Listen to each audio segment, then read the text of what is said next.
ചെറുപ്പകാലം മുതലുള്ള സൗഹൃദം തുടങ്ങി പ്രണയത്തിലേക്ക് എത്തിയ ബന്ധമായിരുന്നു ആനിയുടെയും ബെന്നിയുടെയും. വർഷങ്ങൾക്കിപ്പുറം ഇവരെല്ലാം എവിടെയാണെന്ന് നമുക്ക് നോക്കാം.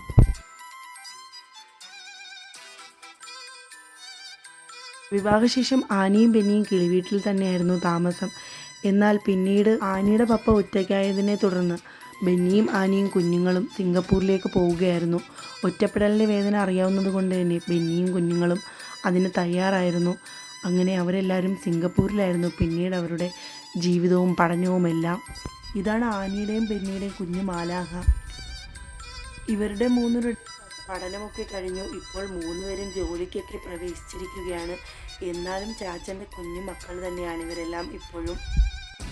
മൂത്തയാൾ ബെന്നിയുടെ പാത തന്നെയായിരുന്നു പിന്തുടർന്നത്. രണ്ടാമത്തെ ആൾ ബിസിനസ്സിലാണ് കൂടുതലും ഇൻട്രസ്റ്റും.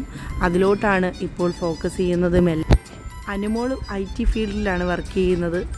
എല്ലാവരും ജോലിയൊക്കെ ചെയ്യുന്നുണ്ടെങ്കിലും ഇന്നും ചാച്ചൻ്റെ കുഞ്ഞു മക്കൾ തന്നെയാണ് ഇവരെല്ലാവരും. ചാച്ചൻ്റെയും ചേച്ചിയുടെയും എല്ലാം കുഞ്ഞു മക്കളാണ് ഇവരെല്ലാം ഇപ്പോഴും. നാൻസി ഇപ്പോൾ മറ്റൊരു വിവാഹമൊക്കെ കഴിഞ്ഞു. ആളാകെ മാറിപ്പോയി. ഇപ്പോൾ പഴയ സ്വഭാവമൊന്നുമില്ല.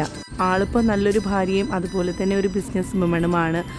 തൻ്റെ അച്ഛൻ്റെ മരണത്തിന് ശേഷം നാൻസിയാണ് ബിസിനസ് കാര്യങ്ങളെല്ലാം തന്നെ നോക്കി നടത്തുന്നത്. ഒടുവിൽ ആ പ്രണയവും ഒന്നിച്ചു. ഉണ്ണിയങ്ങളും സുലുവും വളരെ സന്തോഷകരമായി തന്നെ ജീവിക്കുകയാണ്. ചില വിശേഷാഘോഷങ്ങൾക്ക് വേണ്ടിയിട്ടാണ് ഇവർ നാട്ടിലേക്ക് വന്നിരിക്കുന്നത്. ബെന്നിയും ആനിയും മകളും ബെന്നിയുടെ കുഞ്ഞു മക്കളും എല്ലാം തന്നെ ഇപ്പോൾ കിളിവീട്ടിലുണ്ട്. വെക്കേഷൻ ആകുമ്പോഴേക്കും എല്ലാവരും പറന്ന് കിളിവീട്ടിലേക്ക് എത്തും. ആനിയുടെ അച്ഛന് ബിസിനസ് ഉപയോഗിച്ച് വരാൻ പറ്റാത്തത് കൊണ്ട് സാഹചര്യത്തിലാണ് ബെന്നിയും ആനിയും അങ്ങനൊരു തീരുമാനമെടുത്തത്. എന്നാലും ഇവർക്കിന്നും പ്രിയം കിളിവീട് തന്നെയാണ്. എന്നാൽ വെക്കേഷനെല്ലാം കിളിവീട്ടിൽ ആഘോഷിക്കാനാണ് ചാച്ചൻ്റെയും മക്കളുടെയും പ്രിയം. ആനിക്കും ഏറ്റവും പ്രിയം കിളിവീട് തന്നെയാണ്. കിളിവീട്ടിലാണ് ആനിയുടെ എല്ലാ ഓർമ്മകളും ഉള്ളത്. ആനിക്ക് ഒരു മകളുണ്ടെങ്കിൽ പോലും ആനിയുടെയും ചാച്ചൻ്റെയും കുഞ്ഞു മക്കൾ തന്നെയാണ് അവർ മൂന്നുപേരും. ഇന്നും ആനിയുടെ ആ സ്നേഹത്തിന് ഒരു മാറ്റവുമില്ല. ചേച്ചിയുടെ കുഞ്ഞു മക്കളായി തന്നെയാണ് അവർ മൂന്നുപേരും ഇന്നും കഴിയുന്നത്. നാട്ടിൽ വരുമ്പോഴെല്ലാം ബെന്നിയും ആനിയും ചാച്ചൻ്റെ മക്കളും എല്ലാവരും തന്നെ ഫാദറിനെ കാണാൻ പോകാറുണ്ട്. അതുപോലെ ആനിയുടെ ഏറ്റവും അടുത്ത സുഹൃത്തായ സിസ്റ്ററിനെ കാണാനും ആനി എത്താറുണ്ട്. കിളിവീട്ടിലെ വിശേഷങ്ങളൊന്നും തന്നെ ഇവിടെ അവസാനിക്കുന്നില്ല. ഇന്നും എല്ലാവരുടെയും പ്രിയമായി തന്നെ കിളിവീട് മുമ്പോട്ട് പോവുകയാണ്.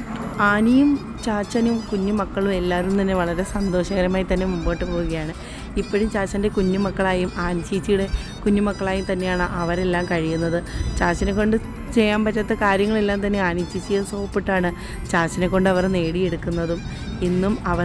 ഇന്നും അവർക്കും ചാച്ചൻ്റെ ഏറ്റവും കുഞ്ഞുമക്കളായി ഇരിക്കാനാണ് ഏറ്റവും പ്രിയവും.